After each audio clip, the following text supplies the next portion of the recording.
Podcast is intended for mature audiences. The views and opinions expressed are those of the panelists and do not reflect in any way those of the podcast partners, sponsors, or affiliates. Enjoy.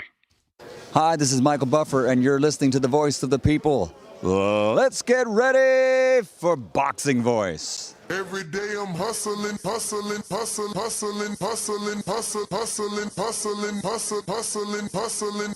Every day I'm hustling, every day I'm hustling, every day I'm hustling, every day I'm hustling. TheBoxingVoice.com. You walk away with the silver medal, which is an incredible accomplishment. Can you take any pride in that? I don't like to lose. Now it's like I know your feeling I don't want to ever go through. He was talking about you crying and like, you go watch Floyd. Floyd was crying after he lost his. I don't ever want to feel that again. I don't want to ever lose. Like I'm not cool with losing. This is a TKO victory for Shakur Stevenson. He's tough. He don't take no for an answer, so I gotta beat it out of him.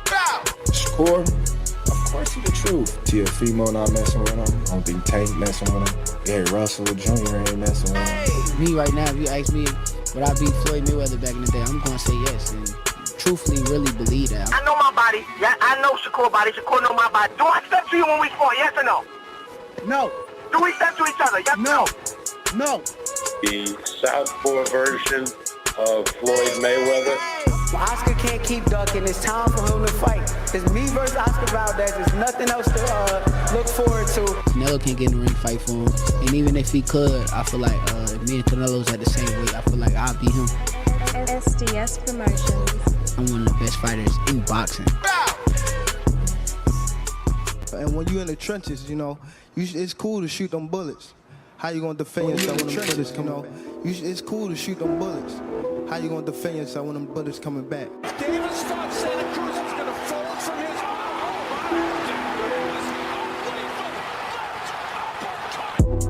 his... The popular and acclaimed defending WBA lightweight champion of the world. If it was the streets, these niggas would been smoked. Pack all the whole group up. Pack them up and get them the fuck out of boxing. Haney, Cambosis, one of those folks, maybe Garcia. All them guys is easy work. They easy work, man. I'm the top dog. The hard-hitting young star of boxing, 3-division world champion. Skill for skill. I'm much more skillful than Canelo. I stand on that. I'm much more skillful. You and Cambosis, what happens, Tank? I'm whooping that ass. Tell him come see me. Tell him hold the belts. I whoop his ass for free. The defending world champion from Baltimore, Maryland. We from the city. You know what's happening, what's in the city. TheBoxingVoice.com. Gervonta Tank Davis. SDS Promotions. I remember walking in Mayweather gym, he sitting on the couch. I told him, bum ass fighter. He ain't say nothing, not one word. He got a furrow on his 80 degrees on him. Good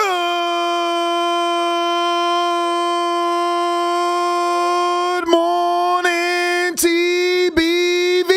What's going on, ladies and gentlemen? Welcome back to another glorious morning, Monday morning, right here from Las Vegas, one of the capitals, if not the Mecca of boxing. And we're here to talk about two superstars in boxing. Shout out to $1 Million Game, Gilly the Kid, and Wallow for having our very own Shakur Stevenson, the unified WBC, WBO champion at 130 pounds on their podcast, and got him to talking. Got him to talking about some very interesting things that I believe we should discuss here. But obviously the headline that stuck out the most for myself is that if all you can do to win is KO me, you already lost. And they were speaking specifically of Tank Davis. You know, Gilly made sure to double down like, but you saying Tank ain't gonna touch you? He's saying, I'm saying if all you could do to win is knock me out, you already lost. You know what I'm saying? But he did say that the toughest fights for him are Devin and Tank, which is crazy. But I guess not so ironic because a few days ago I seen him post that he and Devin and Tank are the leaders of the new generation. So definitely has respect for them, but as he's told us throughout his years in the sport, he's very competitive. And whether he believes that he would lose the Tank or not, he's not going to say it. And he said that in the interview, like when they asked him about fighting Floyd, he's like, yo, I'm not going to say I'll lose. I'm going to beat anybody and everybody because I'm competitive. But truth be told, that doesn't mean that he will actually do it. Now, I'm sure, like Gilly, who was pretty honest, and what's his name? Malo? Wallow. Wallow played him, yo. He did some shit that I would do. He was like, come on, man, you only saying that shit because he's sitting right there. Had the other motherfucker been sitting right there, you'd have said he won. But then, Gilly like, bruh, anybody that know boxing know I just broke it down and they know I'm keeping it real. Cause he's like, Devin gets hit a little bit more than Shakur. And it's true. He said Devin's taller, longer. You know what I'm saying? The natural 35-pounder, all true. But Shakur is defense first, maybe. He gets hit less. He just gets hit less. And if he gets hit less than Devin, he gets hit less than Tank. So Gilly is assuming that Shakur would be the favorite. Not that he would win, but that he would be the favorite. But I think he did pick Shakur to win over Devin. That shit was like an hour and 50 minutes. So I didn't watch it entirely. And then they do some bullshit. Like they just throw in a whole nother episode in the middle of the interview. They crazy. Yeah, like one of their ad segments.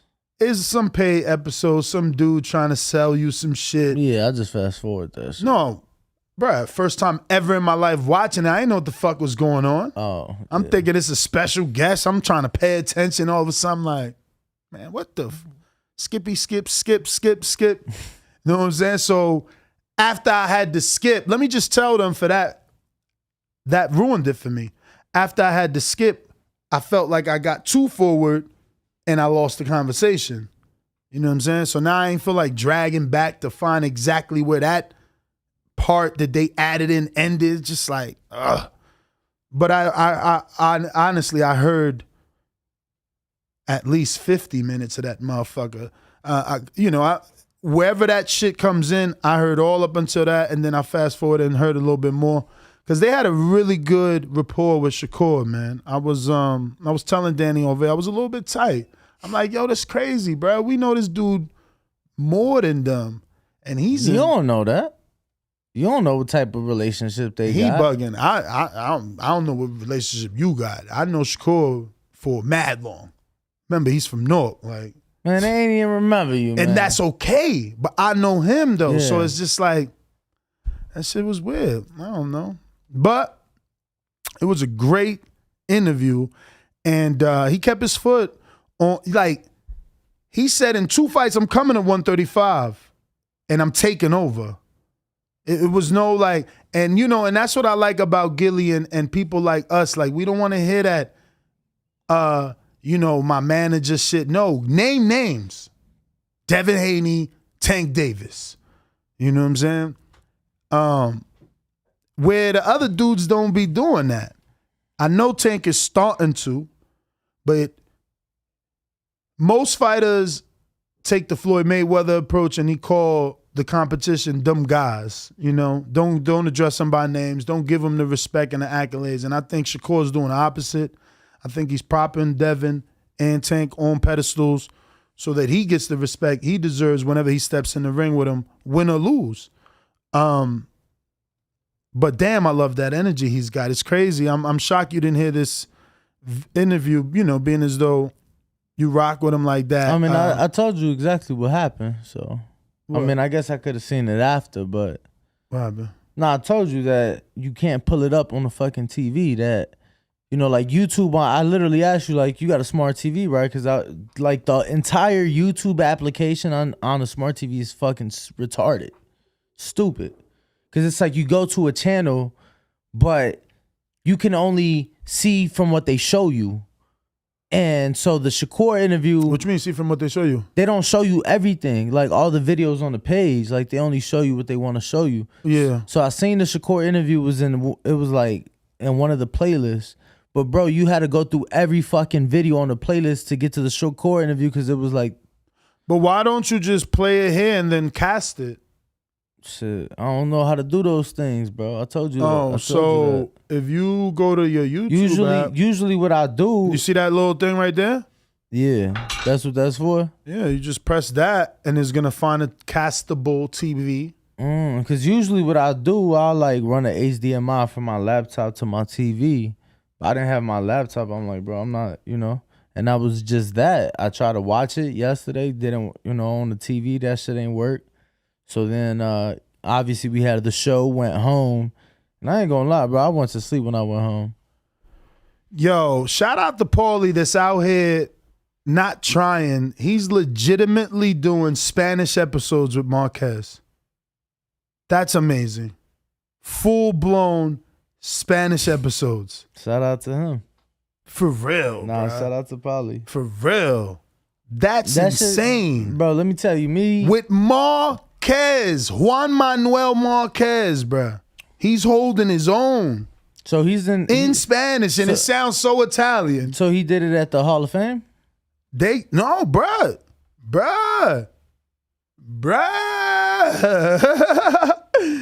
Yo, Gary Jonas has a deal with Marquez. He got a deal with all them 4 legends. Yeah, they doing that shit.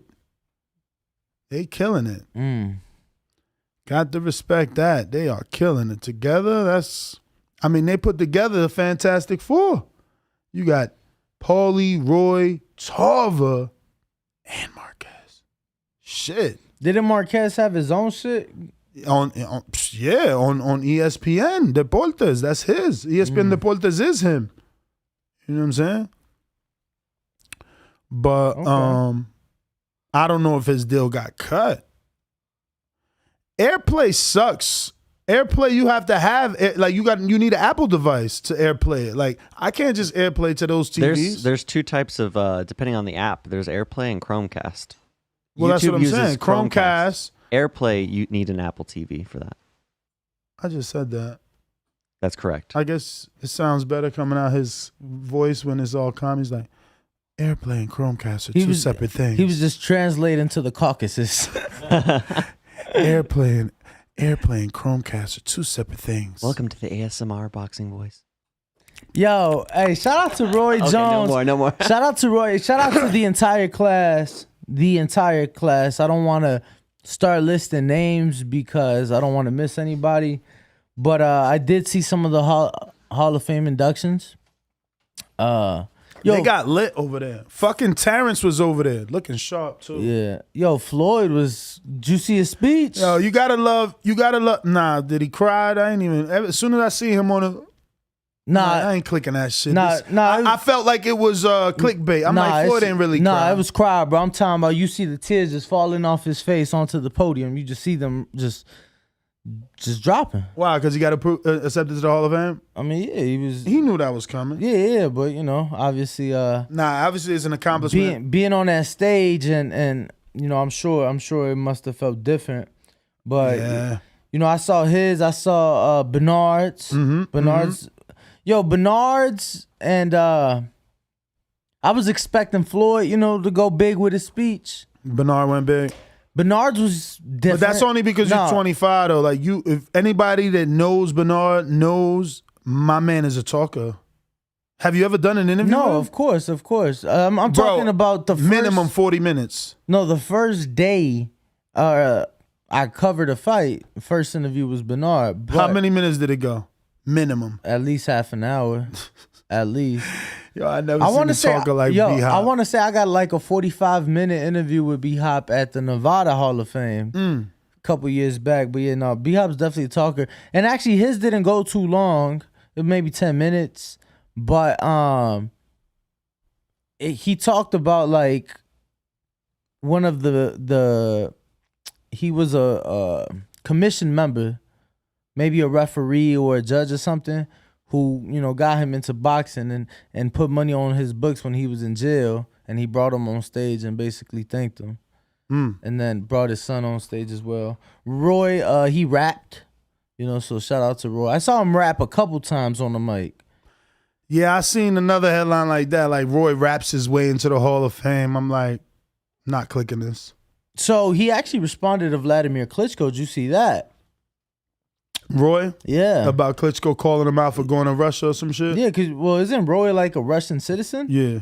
Yeah. So, what Roy said? Basically saying that, you know, everybody knows whose side he's on and everything, but he ain't really paying no attention. But Roy's was really quick. And then who else's speech did I see? It's crazy, man, because there was some big ass names like Floyd, Mosley, who else I seen? Marquez, B-Hop, Cotto. Cotto was litty out there. And Wolf. And Wolf was out there. I seen that, and I immediately DM'd her like, what the fuck, yo? What's good? She used to be my dog. She was in my left titty. Screen ride or die. Thought she would die with me. Now she don't even text a nigga back. She don't fuck with you. You know what I'm saying? Like, damn. She don't fuck with you, champ. I seen her, I'm like, oh, no, you know she is the thing, and she went dark after the Kirkland shit. So I'm like, oh, look at Ann. It's crazy. Yeah, no, it was good to see her. Layla Layla's bigger than Terrence Crawford. They took a picture together. She's bigger than Crawford, bruh. Yeah. Not only taller, but thicker, like super duper thicker, like she's big, bruh. What the fuck? She was a heavyweight? Nah, wasn't she middle? She was bigger than Christine Martin. I seen Christine Martin out there too. She was there too. Yeah, bro. Layla was a middleweight, right? Damn. Let me see. Confirm that. She looked like she's Yo, big. who you would have picked, Layla or Aaron Wolf in the fight? Come on, man. We're going for the underdog. Wolf, man. That commercial shit. We ain't with that shiny, glittery P. Diddy suit shit. We want the slums, man. Give me them cornrows, man. Training in them Texas fields in 120-degree weather. Yeah, you know so Layla was super middleweight champ. Light heavyweight champ. And that's it. Hopefully I'm alive when Shadeja gets in the Hall of Fame. Y'all gonna see. I'm telling y'all. I can't wait because I'm gonna make money. I'm telling you. That's when this is gonna be the first big bet I make. You know what I'm saying? Promise you. They give it anybody. The only girl I'd be afraid, to bet heavy is against Clarissa and Franchon. Yo, I was gonna say, Clarissa's an underdog in that Marshall fight. She would be. I mean, it's a UK network. Very, very UK narrow. soil. Though. I'm talking about the best odds I saw for her was plus 105. And then I saw like some plus 100, some minus. How old is Clarissa? She young, right? She under 30. 27. Damn. Yeah, she's definitely under 30. See, that's the problem with Shadeja. She's in her 30s already, B. They need to give her that some smoke. Yeah, she's 27, so. Hopefully she stay preserved. So 2 more fights, he's saying. Obviously, what? They've announced now Shakur Stevenson, right? He's making a mandatory that's not really a mandatory. They're going to call the mandatory a la Top Rank. I don't know. But no, as far as the whole mandatory thing, yeah, that I don't know. But yeah, from what I'm hearing, Canciel is next. Yeah, that's what I've seen. I'm assuming they're doing the Kavalaskas thing. Like, they're just going to send a petition like, yo, we want to do our mandatory sooner. Because I see nothing ordered making Canciel a mandatory that we must negotiate with. Nothing. I'm trying to think. I ain't seen nothing. I'll check, though. I'll check. I'll Google Canciel's name. I didn't see anything ordered, but I'm just trying to think, like, what belt would he have to defend? Because WBC, because that's who he fought. He fought Valdez, had a real tight fight. People thought he beat Valdez, so WBC probably did him some favor. Look, he's number 2 over there. And you know they're going to put him over Archie Sharp. Archie Sharp is with Warren. Bob make a call like, yo, fall back, small back. We going first. He's like, all right, Bob, you got it. You let me shine on the Tyson Fury shit. You let me look like I won the purse bid. You let me, you know what I'm saying, put Dillian White in the dirt. You know him and Dillian always used to go back and forth too. So, yeah, let's see though. I'll Google Conceição. He is number 2. Who in the BO? In the BO, that is Conceição in the BO.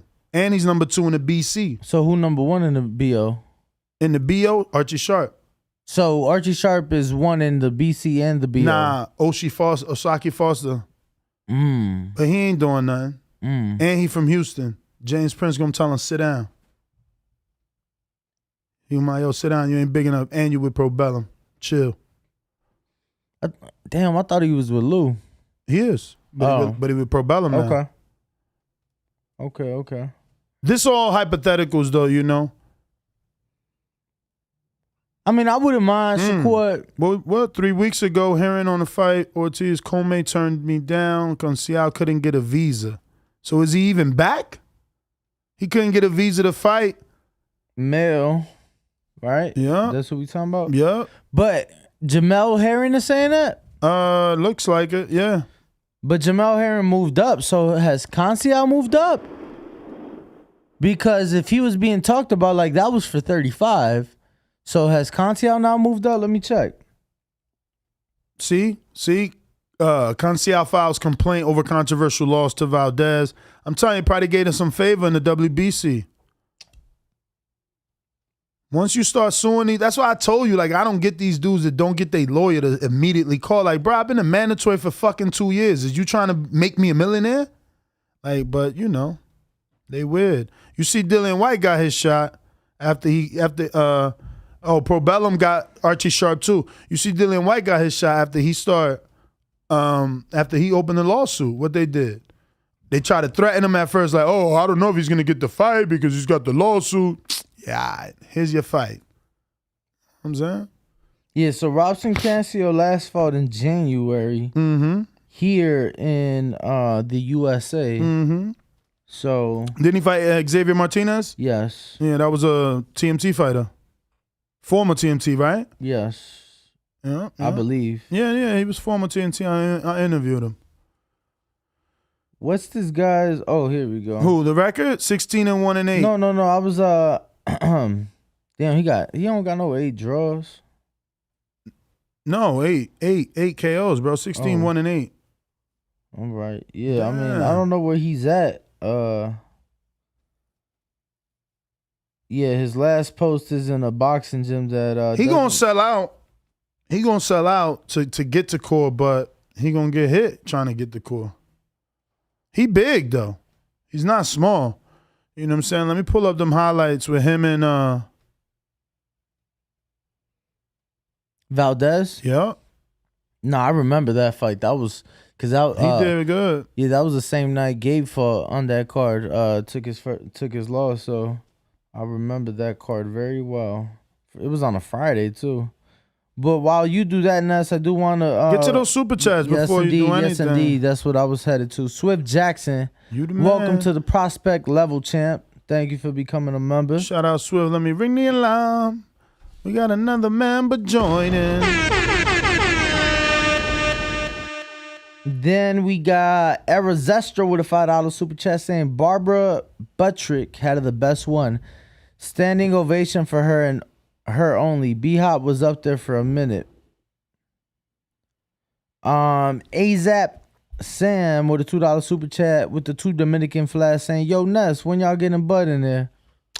Yo, we are very close, which doesn't mean close, right? So TBV is here and like Bud is like, so you can't even see it. So by close, I mean we're like this. We're in the same shot now. So it don't mean we gonna get him. See, now we're far again. So it's like we're here. We used to be here. Where it's just like, hey, Bud. And it's like, well, no, we're not in the picture. See, but now we're in the same shot. Like, so. Well, I don't know. That last one was pretty close. I don't know where. But I think we we're getting more there. alike. I think we getting there. I think we getting there. Go back to the split screen. I think we more alike. I think we getting there. I think the next step. Boom. I think the next step. So this is what I was thinking. You seen where we at so far? You've been following? Yes. So I was thinking just send him the screenshot of the ticket. Like, know what I'm saying? Let's see what happens. Just shake him up, shake him up. Well, yo, you never even heard that song, right? Of course. Oh, okay. Well, we do have an invitation to Colorado Springs. Yeah, but it's like you seen the map. I was like, yo, if I show up, is you gonna kick me out?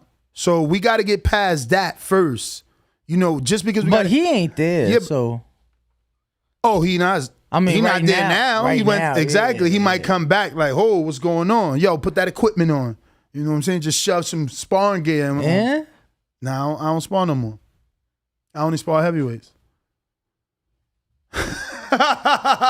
So you ain't gonna spar the champ to get on his good side. I don't think he has a good side, so that's why I'm not sparring him. I think he's gonna beat me. No, I think if Capotillo did that to Marcos, what would Crawford do to me? That was nothing. Talk to Marcos' solar plex about that. I think we warming up, man. I think we warming up. Know what I'm saying? The other day, we sent him a little message. Know what I'm saying? And he seen it. He ain't say nothing, but he seen it. So we all right, little baby steps. I told y'all, it's on y'all. Now y'all gotta tag him. You gotta melt that heart. And that's what I told him. I said, bro, that shit was, I don't even know how many years ago. Like, we both grown-ups and grown up. You know what I'm saying? Since then, so. But I am watching this Pacquiao, the Brazilian top-rank 130-pounder. And he's an orthodox fighter. He's long. He's got a long jab. And I don't know. He swings his arms a lot. I wonder if Cord's going to time that shit. Oof. So you all right over there? Who you hitting up? Keyshawn? So what is Keyshawn saying? He's inviting you to Colorado? Yeah, got the open invite. And he's out there already? He's out there to his fight. But doesn't he train with Bomac? Exactly. So they in Colorado Springs. So Bud coming back. This dude trying to get me set up. Well, I'm not for certain. Of course he coming back. No, listen. I'm not for certain, but I would like to assume that if Bomac, right, because, obviously Bomac trains Keyshawn. Exactly. And they're in Colorado Springs, so I would like to assume when they're in Colorado Springs that they just stay at Bud's house that he has out there. Oh, yeah. So, we could be at Bud's house playing some spades. Ha! He really trying to get me shanked up. Some chess. Y'all could be at Bud's house playing some chess. No, if he sits down and play chess, that I earned this respect. It's a wrap. It's over. I'm nice like that. We have Steven Smith with a $2.79 super chat saying, Ness, if you top rank, what you think of Berlanga now?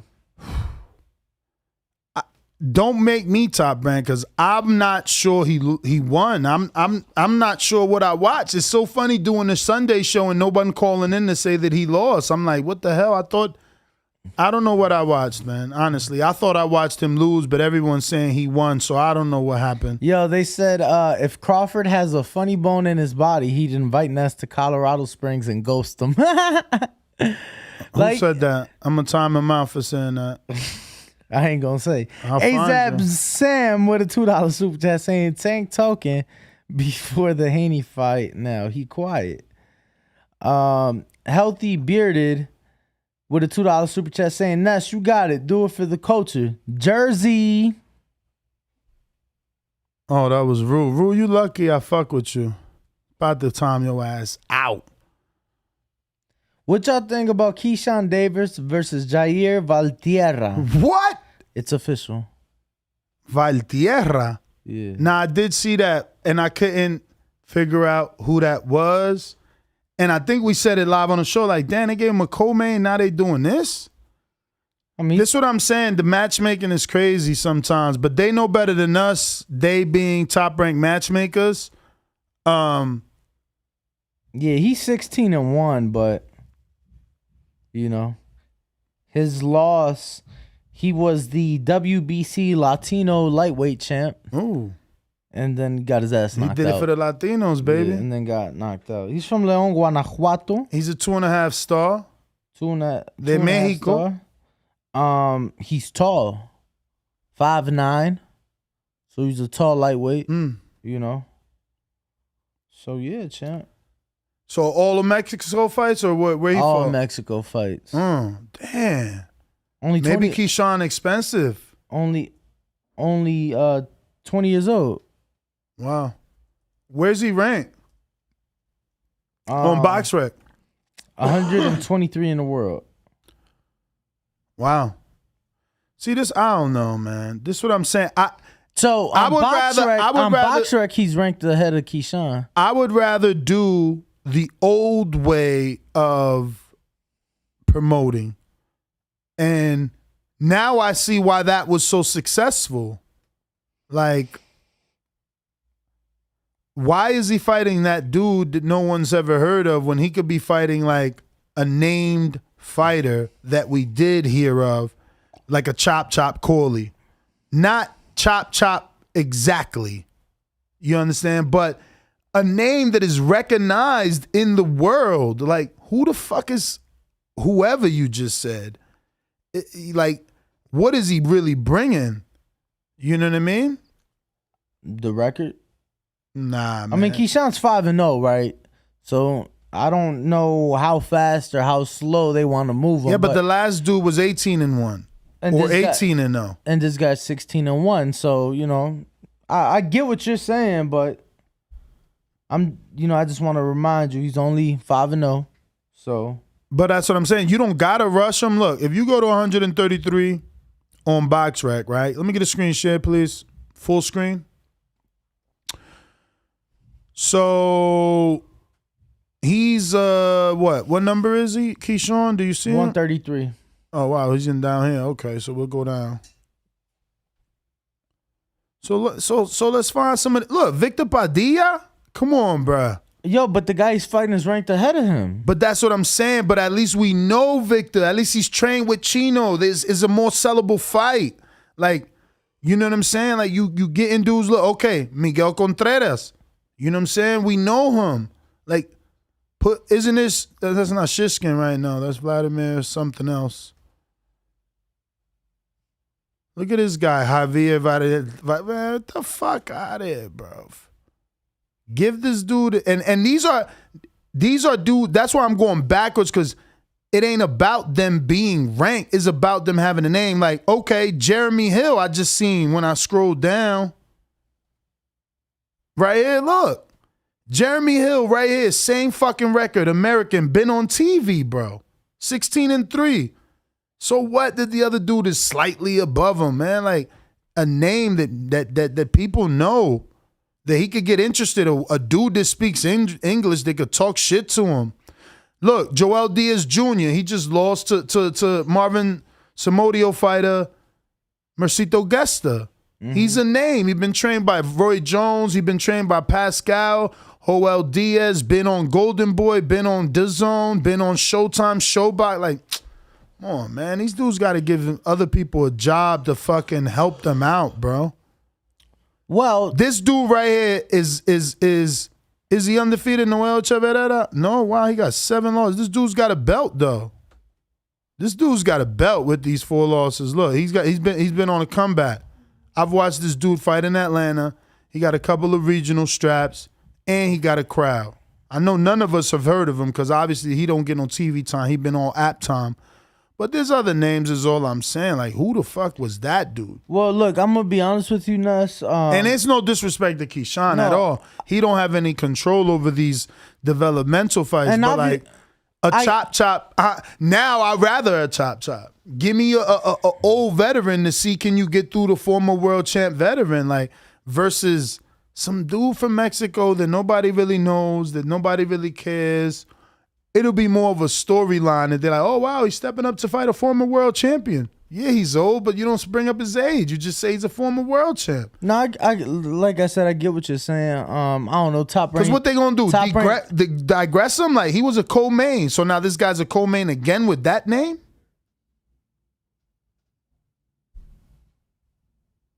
I mean, I don't know. I feel like Top Rank has done a good job. I feel like Top Rank has damn near the best matchmakers in boxing. They feel like they do. So, whatever they doing, I feel like they doing it for a reason.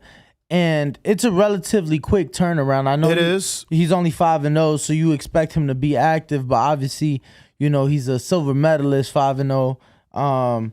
So whatever Top Rank does for this one, that's why I was like, all right, cool, not tripping. He 5-0, relatively quick turnaround.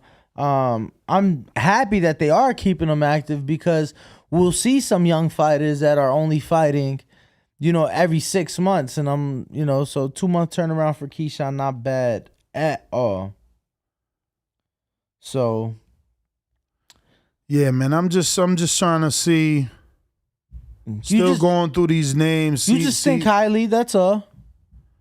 Look, I know they're going to say no because it's too soon, but look who's right there at 170. That's H2O. MVP fighter. Jake Paul fighter. I'm telling you, it's people out there that the world knows. Once again, he's 5-0. That's why I'm not really, cool. They're developing him. No problem. No problem at all. I guess you're right. But look at this name. This is it right here. Yeah, but what? Bro, it's far back. But that's the... Oh, man. More people would have been like, oh, shit, he's stepping up. It don't matter that he's 220. Oh, shit, he's stepping up. That's an Olympian or Olympian alternate. Dude got pedigree, brother fought, his uncle or his grandfather or whatever is Nazeem Richardson, rest in peace. Like, come on, man. Top Rank, call me, man. Doing this bullshit. For real, like, we got to build the sport up, man. Put him in there with the right name. Like, this dude, girlfriend is Lil Mo. He been on Love and Hip Hop. Like, it's more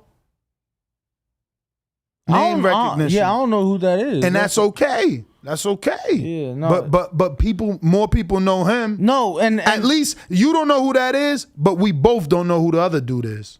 Very true. So you see, more people know Carl. And obviously you're talking about he's been on Love and Hip Hop and shit, so he's gonna have a following. And he was signed to Golden Boy. He's been on Mad Television. That's what I'm saying. There's people that been on TV that you could just use for these situations, man.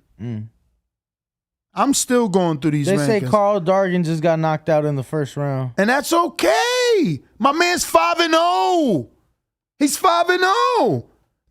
Like what? Are you supposed to get in there with a current champ? No, it's okay. Carl Dargan still has pedigree, experience, and can show the matchmakers certain things.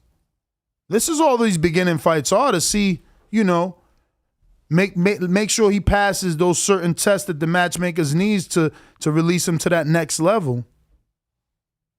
Look who just got knocked out. Tyler Tomlin. You know what I'm saying? He just got knocked out on a Showbox card. You telling me Keyshawn couldn't have done that? Lucas Body. He about to fight in Niagara Falls. He getting back. He got like a year that he's healing the left hand. He signed to Phil Greco.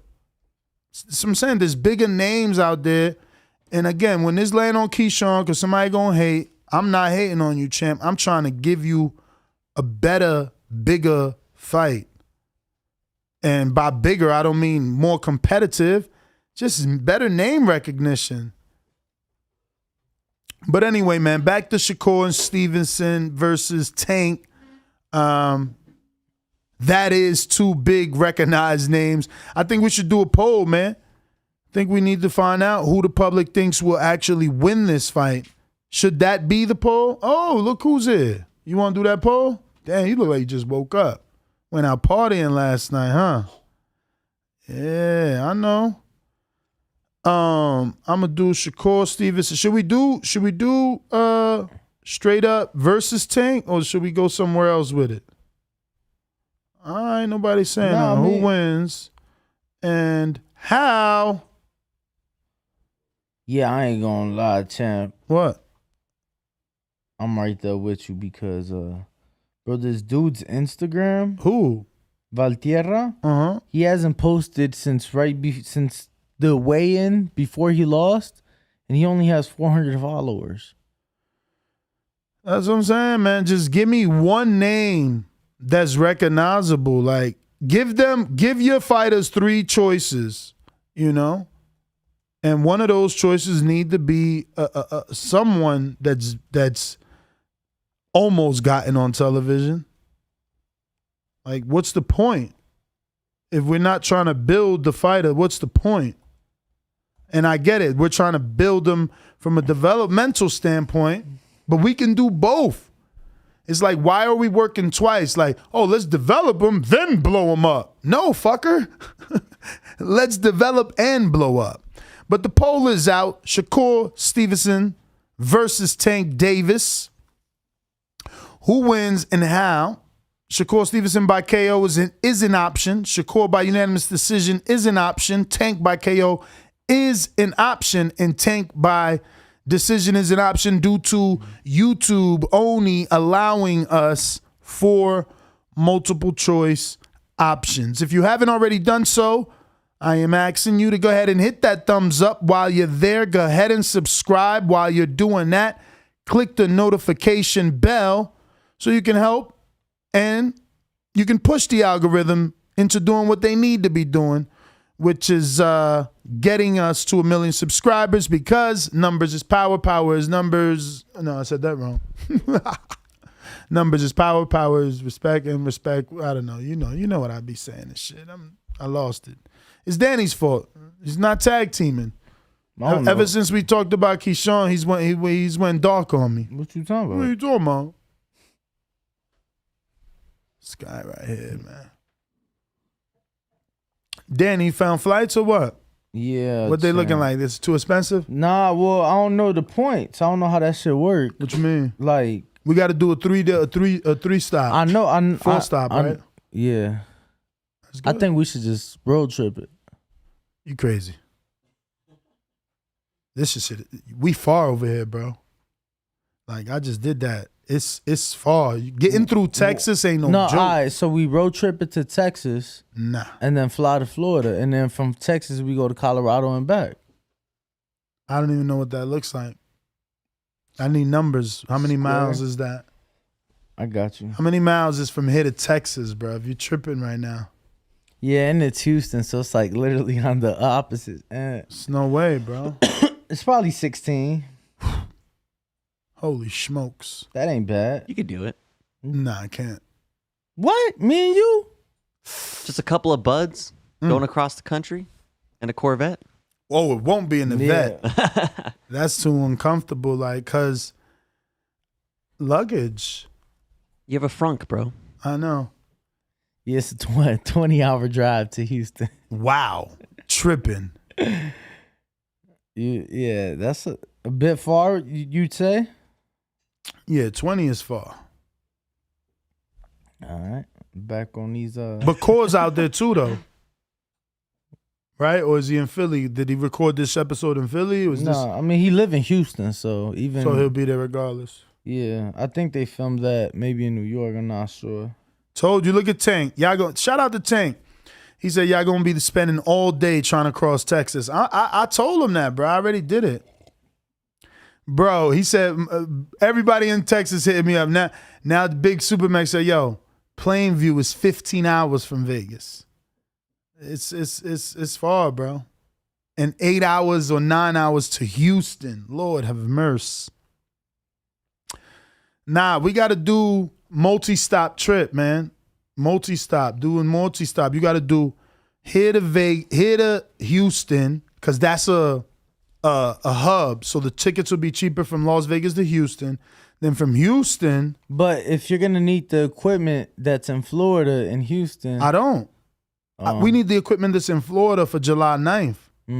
For the Las Vegas Cannabis Awards. So you wouldn't want to go live in Houston? So, again, we can't afford that.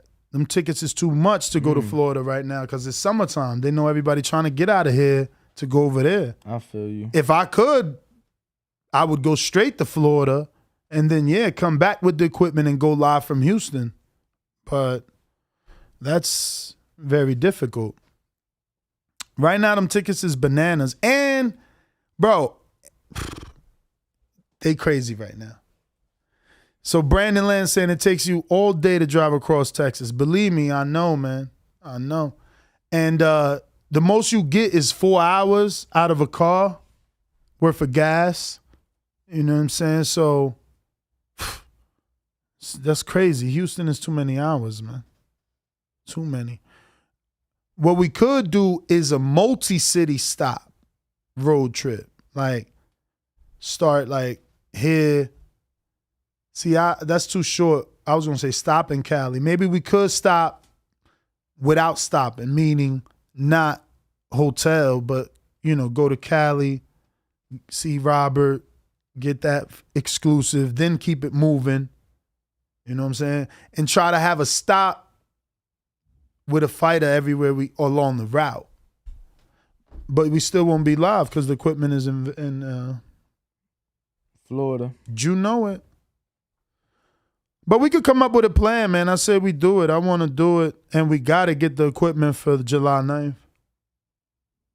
No, that's for sure. But, if we got the invite, we might as well go see Cole and Keyshawn. I'm sure our audience would enjoy that. They said Shakur way too big for a Nue. Tell Nue move up. Ain't he pound for pound? Rigo moved up. Yo, Chuck Supremacy said from Dallas to Dallas is about an hour. Damn, is the city that big? You get from one side of the city to the other takes an hour? But I've done, you know how traffic is. I've done 2.5 hours from my mom's house to the airport in the same city. So, or where's Orlando at now? Travis, didn't he do a road trip himself? Yeah, he went 16 hours to Nebraska or something. Oh, wow. He went to go see Bud. Okay. Did he stop or was it? One way. Yep, nonstop. And he didn't even drive. He was just moral support for the driver. Oh, okay. Okay. That's better.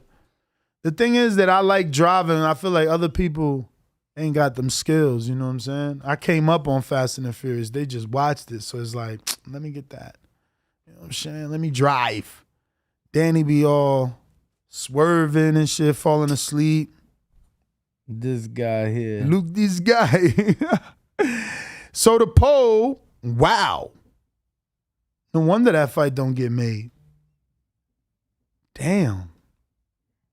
Oh, shout out to Coach Sean George who says, what about a train ride? That seems less expensive and easier to carry equipment. Shout out to the coach. Text me how many points you got so I know. I got over 100,000. All right. But that's what I'm saying. Right now, they expensive. I was looking. They was trying to charge me 54,000 points. One way. To Fort Myers? Yep. I found shit to Fort Myers way cheaper. What day? Like in a week and a half. Bruh, I've used to buy flights with points for 6,000, 7,000 points. They inflating right now because it's the summer. They terrible, man. They disgusting. It's damn, right. Even from Houston, no nonstops to Fort Myers. That's sad. This one here, you got to stop in Orlando. Try Tampa. Even though it's further from my house, but fuck it. Telling you, it's a mission, bro. It's a mission getting to Florida. That's why I hated coming in here. I mean, you also picked like a unique area. You know? Oh yeah, purposely, bro. I want suburbia. I want land. I don't want neighbors all up in my face. Back up. Back up. Definitely nonstops to Tampa from Houston, but a bit more. More than what? The Fort Myers. Yeah, like double. That's not that bad, though. Fort Myers was a little less than that. Really? It was about 2 less than that. Yeah, but how many hours travel time? About double.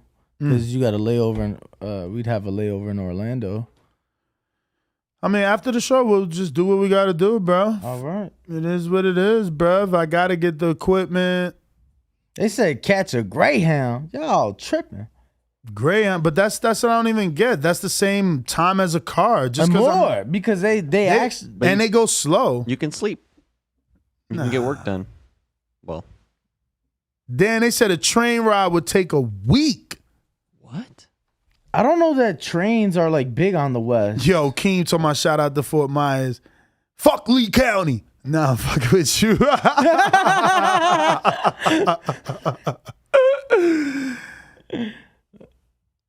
Yeah, that's funny. Damn, Robert's in the UK, so if we plan, then we got to be careful about stopping in Cali. I mean, I think Cali would be like idiotic, given that it's completely the opposite way of, everything. But isn't it one highway to get out of here? You got to go through Cali, no? No, absolutely not. There's like 2, 3 highways. Yeah. 95 and what else? The 515, the 15, and the 95. Yeah, so the 15 would take you to Cali. So we would probably need the 95. Correct. But I'm sure we could get back on the 95 from the 15 in Cali.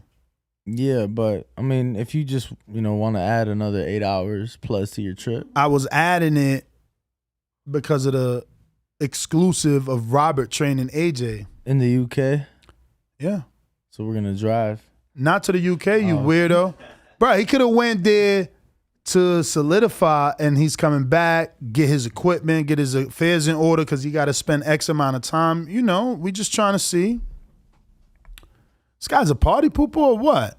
Let's get these phone lines open. I'm tired of talking to this guy. Man, I'm just trying to be realistic here, Nestor. Say what? You're such a little realistico. Southwest is very stupid because they won't let you add more than 2 stops. Really? Yeah. Because I want to. You should Google that first. Remember to rate us 5 stars on iTunes.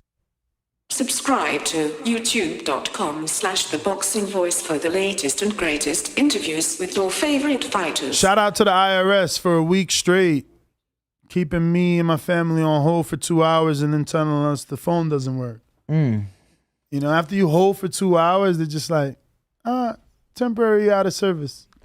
Hang up on you. Or, we're too high volume right now. Call back tomorrow. And it's like, after 2 hours wait time? They can't do something like Amazon where you could just like put your name in the queue and they'll call you when you're ready? Yeah, they say that. They literally say, we can call you back. They won't ever call you back. Yeah. It's crazy, man. It's crazy. I've been trying to get in touch with the IRS for some time now. It's very difficult after COVID. Like crazy. But who's on Discord? What's up with the monitor? Sticky Paws. I gotta beat it into submission. We got El Terraplanista. What is going on here? Wait. Don't go to him. I think I got a new intro for him from James. Here we go. El Terraplanista. Let's see what they made for you, my friend.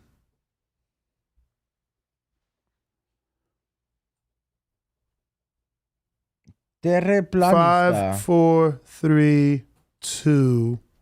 Hey, Daddy, this is Dollaz. Are you trying to get crazy with the scene?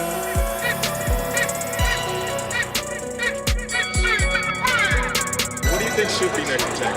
Whoever you want. Shit, me. Come on.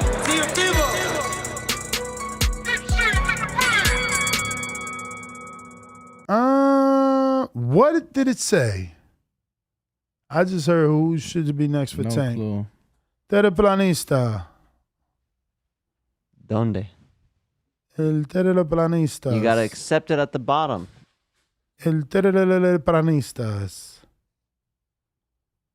All that for nothing. Oh, there What's he is. up? What up? Yo, what up, bro? So what are we talking? Are we talking next week fights, bro? Robesi Ramirez knocking out Nova, or are we talking Stevenson Tank? Yeah, we usually wait for fight week. I mean, it's Monday. This is fight week, right? No. Fighter arrivals usually Tuesday, media workout Wednesday, final press conference Thursday, weigh-ins on Friday, and fight happens Saturday. Oh, no shit, bro. I didn't know that. I thought the fights were Sunday morning. Oh, my bad. That's why I made so many. So hey, man. So who do you think wins between Shakur and Tank, bro? No. Who you think wins versus Nova and your boy? Bro, Ramirez knocks him out, bro. Nova got no chin. Knocks him out? Yeah, bro. I would love to believe you, but you said Rolly would knock out Tank, so I don't know about your knockout predictions anymore.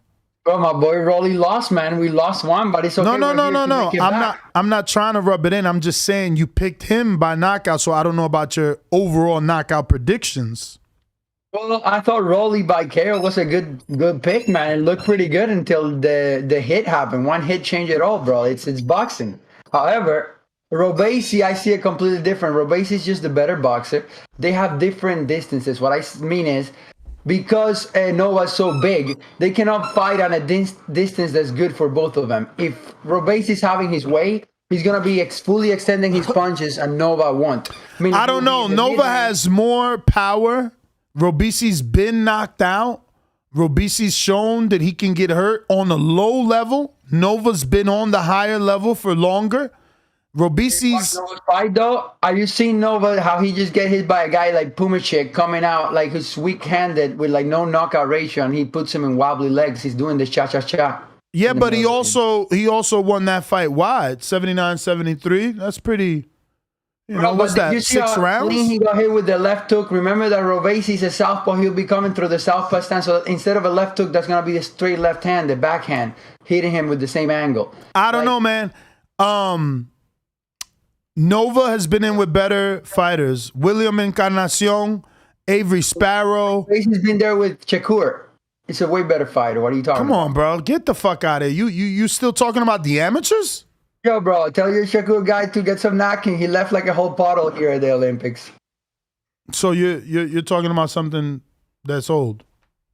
Bro, all I'm talking about is Robeisy fought the better opposition. It's the same with David Morrell versus David Benavidez. David Morrell has the better resume. You just want to ignore all the times the Cuban fighters go overseas to Ukraine and beat all the Ukrainians there. Go to Russia, beat all the Russians there. Go to the Europe, beat all the Europeans there. We have a better record, bro. David Benavidez never done that. Neither has Abraham Nova. All right, bro. Thank you, man. Take care, bro. It's weird to me the way that these guys debate. It's just like, why are we talking about amateurs now? You know what I mean? Like, oh, he's faced better opposition because he fought Shakur how many years ago? Like, that doesn't make any sense. The bookies have this fight tight. Can you check Pro Boxing? I'm gonna check my bookie. You got it, champ. Because last time I checked, it was pretty even at like a minus 100 and a plus 100 and something for each man. But we'll see. My bookie. This is what, Saturday? Oof, they don't even have this up. Yeah, I was gonna say on Pro Box they don't have it either. Damn. Earl versus Crawford is minus 105, minus 125. So Crawford's more of a favorite, right? That is correct. So on Pro Box, I got Earl as good as a plus 100. They gave him plus money over there. Wow. Well, even money. It could have been minus 100 and it would have been the same payout because it's 100. It's even money. So. Damn. Okay.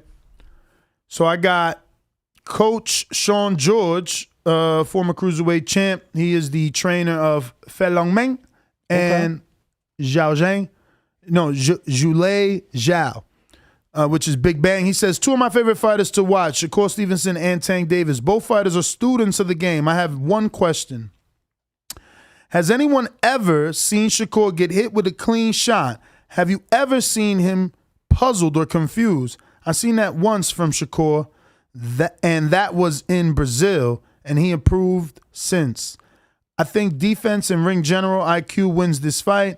I would have to give this to Shakur. And that's pretty much what Gilly the Kid said, man. You know, Shakur is more defensive. It's funny because he brought up a stat like Floyd got hit with 8% of the punches thrown at him and then Shakur gets hit with 4%. But, you know, I thought that was an unfair thing because it's like, bruv, you can't do that. Like, motherfucking Floyd's been in with way better opposition. Of course, 8% came through because the people throwing the 8% was way better. But I love Shakur in the way he answered it. He's like, you know, I'm still just trying to build that legacy, build toward that. I still got to do and, you know, achieve those things. So he's a great interview, man. Who's next? We got Mr. CYP on Discord. What up?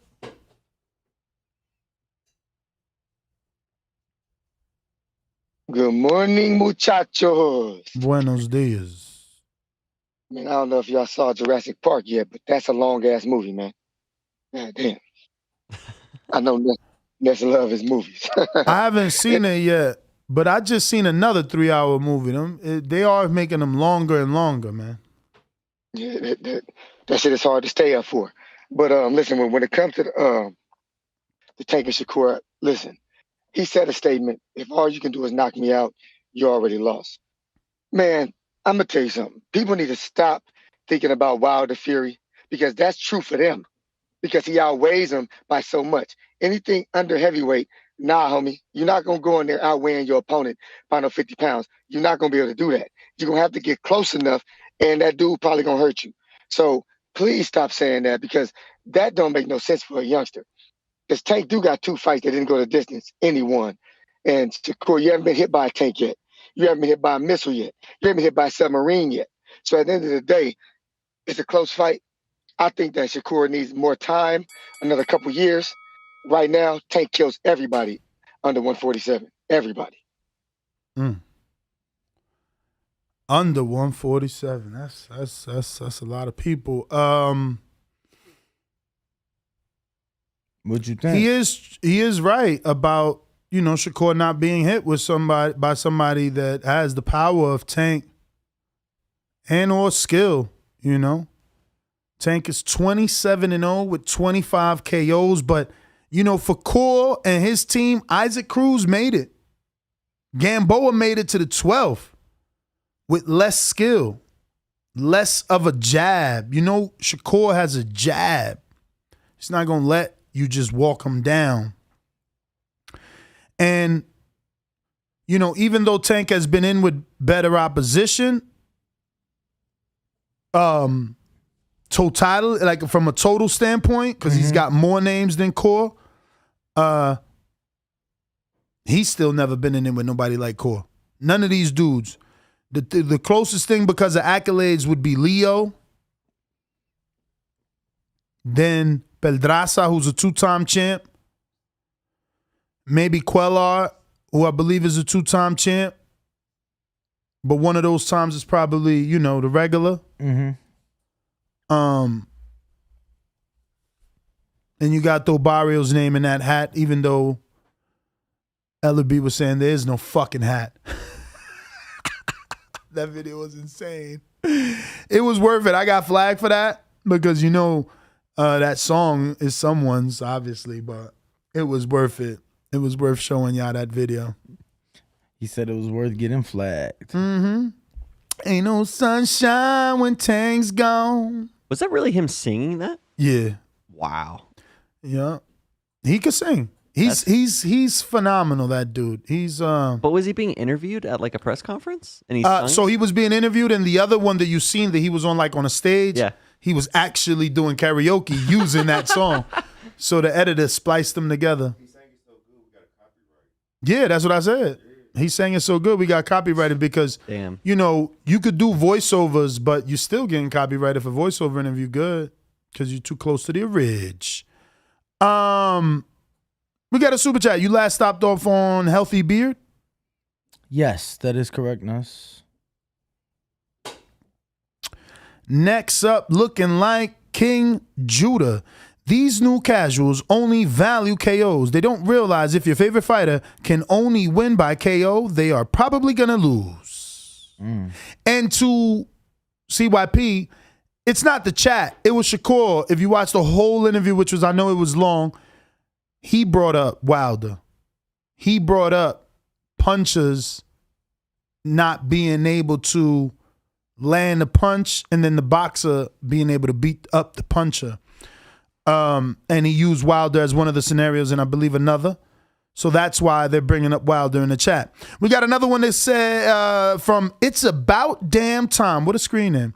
It's About Damn Time says Tank is a great fighter, but I think Haney and Shakur beat Tank because to me, they are more skilled and defensively sound and their jabs are great. Yes, sir. I do love myself a jab, let me tell you. Who next? We got Blog Talk. We got 908. Oh, that might be my good friend, King Amin in Essex. How are ya? Buenos dias, muchacho. The king is what I mean. The king is what I mean. Buenos dias, primo. Buenos dias.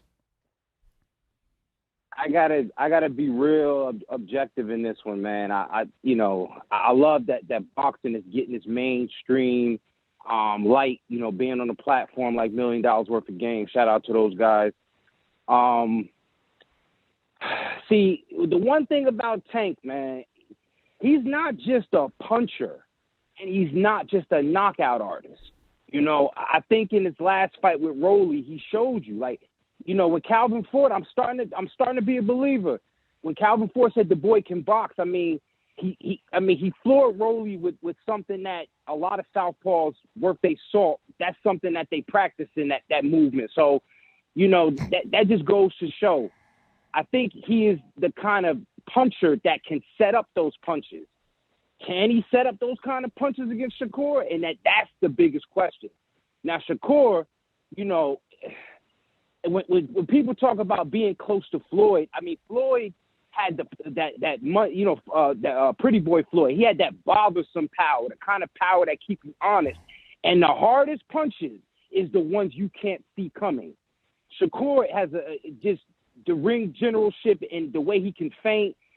He just be doing some crazy shit, the way he can set up punches and get just close enough to kind of get brushed by the wind of a punch and then just counter. So all in all, I really couldn't pick. I would just have to see that one out. If I had to pick, honestly, I was separated. If I, and it's easy to ride the fence. So I ain't even going to get that one out there, man. But yeah, it's a great fight. It's great to talk about, but it's a lot of business left on the table too. And I think, Tank, talking about level of opposition, he got to go up from here. I think the Michelle Rivera fight puts him in a position to where he might have a way to avoid fighting some of the top of the division. But I think once Shakur gets there, it ain't going to be nobody left. So whether that fight happens or a fight between Haney or even a fight between Shakur and Loma, that fight is a little bit more intriguing to me because you have two slick-ass boxers. That's like a fucking Cobra and a Mamba. You know what I'm saying? So I kind of like that one. But great show, fellas. Check me out, King Amin of Essex 1 on Instagram, King Amin of Essex 1 on Twitter. And as always, the greatest fucking boxing platform on the planet, TBV, the boxing voice. Salute, fellas. All right. Champ, thanks for calling in. Let's see who is next. Do we do counter punches first? Yeah. Oh, we got a CYP with a counter punch. What up? Yeah, y'all hear me? Yep. We hear you. Well, now we don't, but no, we don't. Oh yeah, because now say it for me. All right, who we got next? We're moving on. We got King Born. King Born, what up? What up? Brooklyn Jew is coming through your town. Let's get to it. When you see old dirty bastard myself in a position like that, then you know that I'm getting ready to bust your... I love my TVV comrades. TheBoxingVoice.com. Listen, man. What? Goddamn spider crab, goddamn South Saint. That's all I need. And I'm good. SDS Promotions.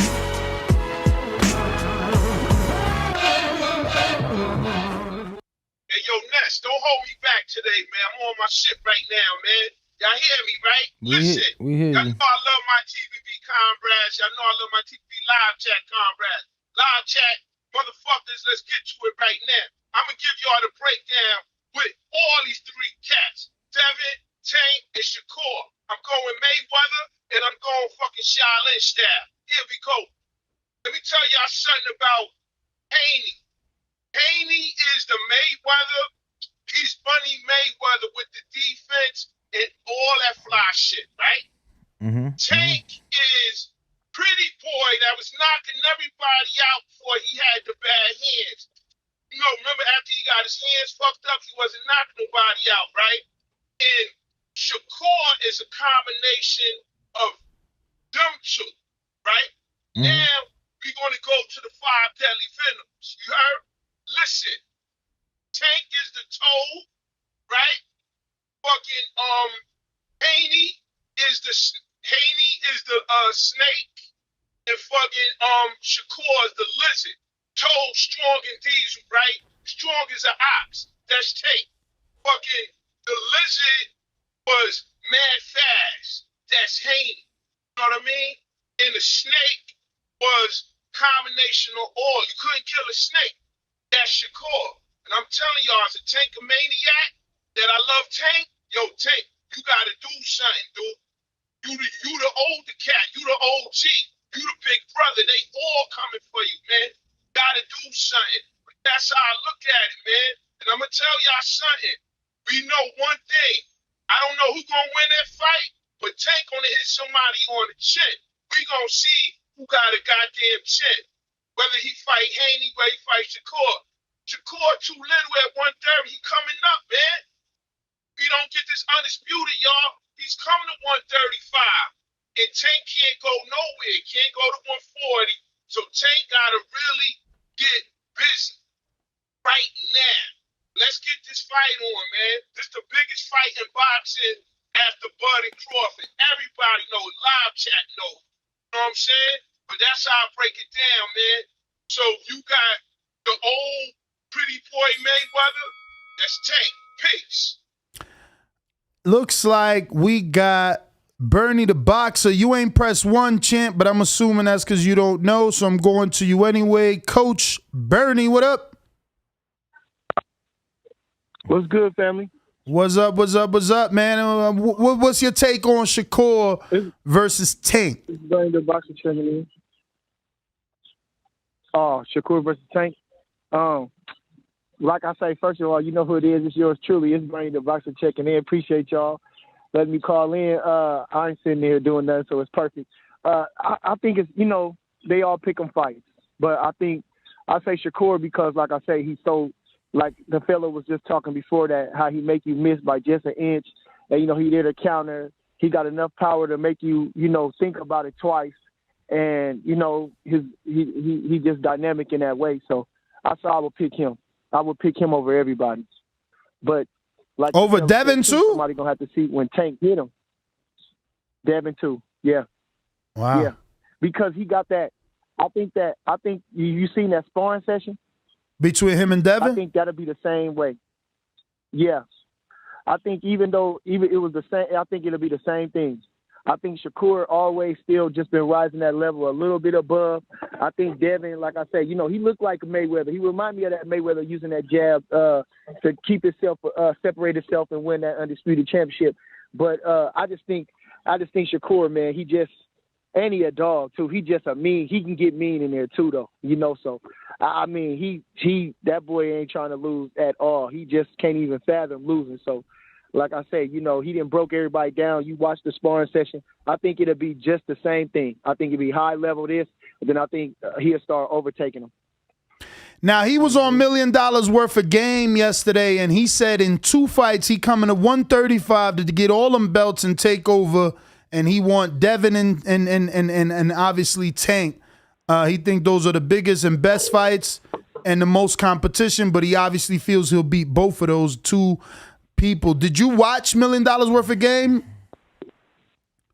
I didn't watch it, but it's very ambitious talk. I don't know. And then this the thing, too, though, when I'm going to say this. See, that's so ambitious talk. I don't know how that'll happen. And it might be like how they stalling Bud out.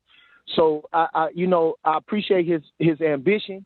And but I don't know about how quick they're going to be rushed to get in there with that boy. Like he said, Tank ain't rushing to get in there. I don't think nobody itching there to get in there with that puzzle, man. And so I would. It's almost like with Shane Mosley when he jumped from 135 to 47. His ambition was great, but after that he had nowhere to go, and it was too fast. He should have stopped at 40, I think.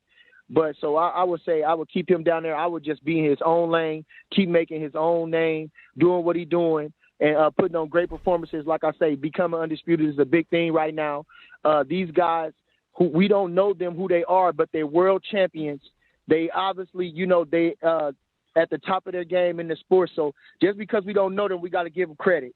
Ogawa was a good fighter. He just fought Tevin Farmer to a standstill. I think they fought 2 fights. Tevin Farmer is a solid world-class fighter. And anyway, he just got knocked out. So if Shakur beats that guy, that got to say something. The other champion, the Gutierrez guy, they really the WBA champion at 130. That's the real champion because Tank never was the champion. They took the belt because of this guy didn't make weight and this and that. But anyway, all the people that beat the people, them the guys that got that belt. Whoever that guy is, he beat the man that beat the man that beat the man. So the true WBA champion, I think, is that Gutierrez guy. Now, like I say, so if I was Shakur, I would go ahead and stay there and try and clean up 130 and let them guys sort it out up there. Let Tank maybe fight Ryan. See what Devin gonna do because I think he got to fight that other guy. He got to fight Kambosos again. We still got Lomachenko coming off his little, hiatus, and so it's good ambition though. But I would slow down. Champ, you in Colorado with Keyshawn or you back at B&B? No, I'm back at B&B. I'm actually awaiting the latest asphalt. I'm at work. Okay. Yeah. I work. Yeah, I so ain't know that. We sitting right here, and I just happen to. Huh? I said I ain't know that. I thought you was in the gym all day. Oh hell no! I go to work, man. Shit, I ain't got it like that. Heck no! I gotta go to work. But when we go to training camp, I'm gonna go to training camp. And I got a family too, man. I got them kids and everything. I got them little kids, and I got an old lady. We gonna get married. So it's being away with long enough with Bud is long enough. It's stressful enough. And when I was with Mel, that's stressful enough. So I'm happy to be down this way working with the amateurs and stuff and, going to work. For sure, man. Shout out, Coach. Yeah, shout out to you, Bernie. We appreciate you and everything you do. Thank you for jumping on, giving us your take. We're going to get to some other callers. Appreciate you. Listen. Yeah. Okay. Listen, another thing, too, I want to talk because I'm going to talk about that on my show. Is the Charlo fight with Tim Tszyu? With Tim Tszyu. I wanted to say something about that. I was thinking he was saying, I don't think that he too big for his britches to fight that guy or in Fundora. I'm thinking that he making his own mark. I wouldn't worry about nothing. Them guys are solid guys. They've been proving themselves, and he's putting his own legacy. He doing his own lane, everything. Those guys are solid guys to build him up, to make him better than, to put him to another level. So like I say, I'm glad that, he taking that fight, not trying to go up and fight a Triple G or nothing. I think that's fair, but I think these young, fresh guys that's willing and hungry and solid, I think that's a good way for him to go. So I'm excited about that situation and to talk about where he go from there. Anyway, okay, it is what it is. It's yours too. It's Bernie the Boxer. Hold on, Bernie. Yeah, I was. You had brought up Fundora. Did you see him calling out Earl, saying he can make 147? Easy. He said, I could make it easy if Earl won a real fight. Well, to me, like I say, I would just stay where I'm at. The thing about that weight, I don't know if he can make 147 that easy. I don't know. As he's still a string bean, But I think he probably struggling to make 54. So 47, you know, Spence probably killed that boy. You know, Spence going to be in there with them hands up, man, hitting them to that body, man. Now, come on, Fedor, now you're getting a little bit beside yourself. You're going to lose, you know, probably lose that weight. I tried to make the Olympic trials, and I tried to make 119. I was 125, ranked at 125. And I'm doing good. I'm top ranked. Man, but I tried to kill myself to make 119 because I'm thinking that's what everybody doing. Man, that didn't work out for me. So I don't subscribe to people trying to drain themselves in weight. I think a good fighter is a happy fighter. So I think if you fight at a comfortable weight, I think your sky's the limit for you if you know what you're doing and you got enough heart and talent to do it. But so like I say, Fundora, stay where you at. Leave Spence alone because him and Bud got to do that. Stay waiting on Charlo. Keep making your name. Keep fighting the contenders that they come up. Keep doing your thing till you're undeniable for Charlo. And then maybe Bud. You understand? Because when we whoop him, we going up there. When we whoop Spence, we going up there to chase whoever got the belts up there. And then, you know what I'm saying, we going to be going to the Hall of Fame. Whenever they induct us, they say, how long got to wait? 5 years. A year or two now? 5. It's still 5? 5 years. I thought they lowered it though. I thought I swore I seen where they lowered it, but anyway. You might be right. It could be maybe 3, maybe. Yeah, I think they lowered it though, but I like I say, I ain't exactly for sure. But that's what I would say. But you know, I think that you know you gotta have these sound bites, you know, and I don't think the fighters is too far fetched in what they're saying, but you know, you gotta have sound bites. At least say what you think, what you say, you know, get it off your chest or you know, put it out there or something, because like I say, speaking into an existence. And again, you know, this is an entertainment business too. So the fighters need to need to be mindful of that.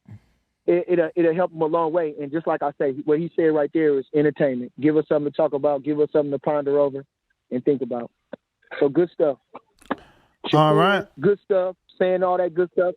Going up there and, I mean, you know, but that's a hell of a division. Like I say, them guys, they such a wonderful time right now. I mean, because they all got big names. You know what I mean? I mean, I feel like they should be sitting at the round table and having a private meeting and talking and getting together. I mean, come on, man. Because, I mean, this is what we do. They assassins. Everybody fights.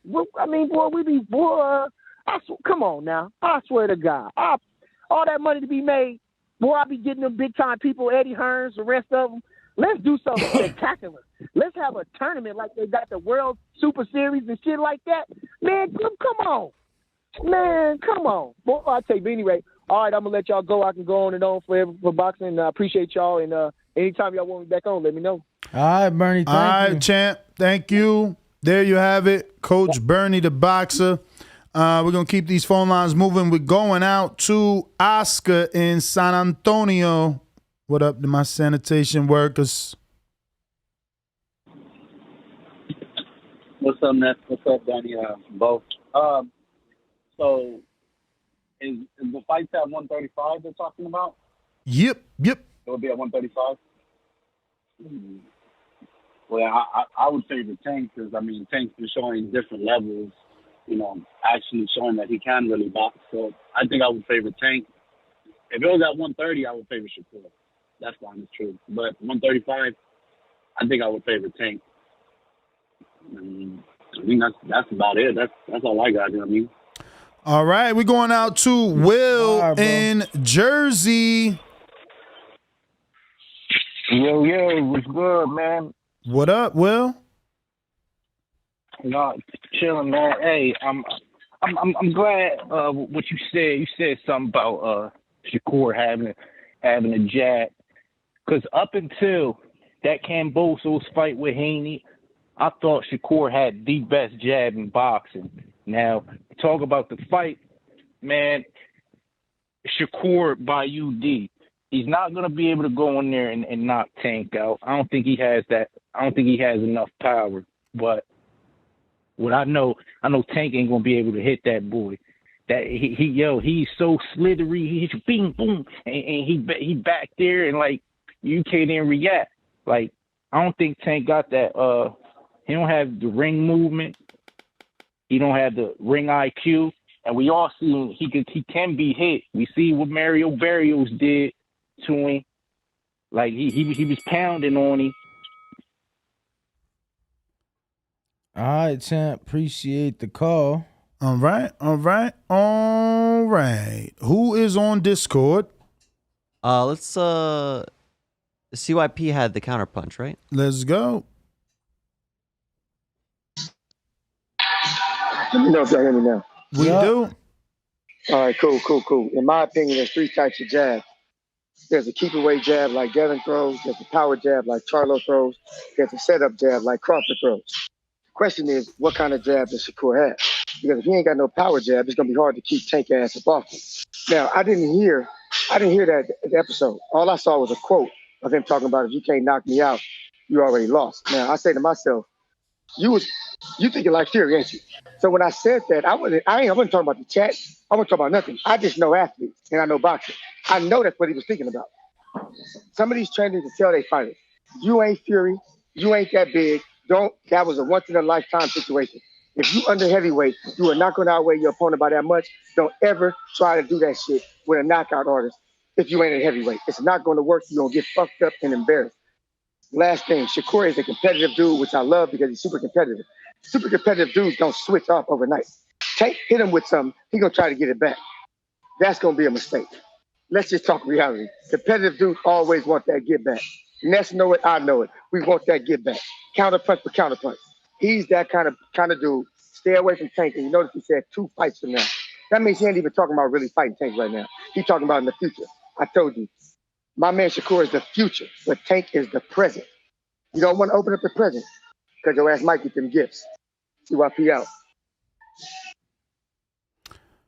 All right. I think he said 2 fights from now because he wants to make sure he gets undisputed at 30.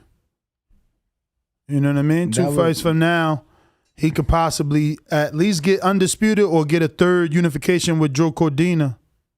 What you think? Yeah, I mean, that would make sense. Obviously, he's been vocal about wanting that undisputed, and we know that he wants to achieve that feat. So, you know, he has 2 of the belts, 2 more fights. He could get that undisputed feat. Right now, we're going to, wow, so many. Looking like James, North Carolina. What's going on? So, I just wanted to say, like, are people forgetting that, yes, Tank got skill, I'll give him that. But if we look at those first 5 rounds against Rolly, he was controlled with the jab the whole fight. So to say that Shakur or Devin couldn't do it is crazy because their jab and their skills and defense is way above his. So that's how I see the fight playing out is Shakur and Devin both dominating him with the jab. Yes, he's going to catch them both, but I feel like they're still going to be able to get up. With the Shakur fight, it's not going to happen just yet. Maybe by the end of next year because I want to see Shakur take on Joe Cordina. So that's going to be his toughest challenge on his resume. And then when we look at the Devin Haney fight, I don't see it happening until 140. And then I think Devin will stop him. I think Devin will stop Tank at 140. And I know that's hard to believe, but we got to look at the skills. James, North Carolina, appreciate you calling in. Obviously, everybody gets a minute call. You want more, you got to do a $5 counterpunch. Either doing a super chat to youtube.com/The Boxing Voice or a Cash App right here to the name below. And that is $ The Boxing Voice number 1. Time to go out to Dominic in Houston. Unmuted. Yeah, what's the deal?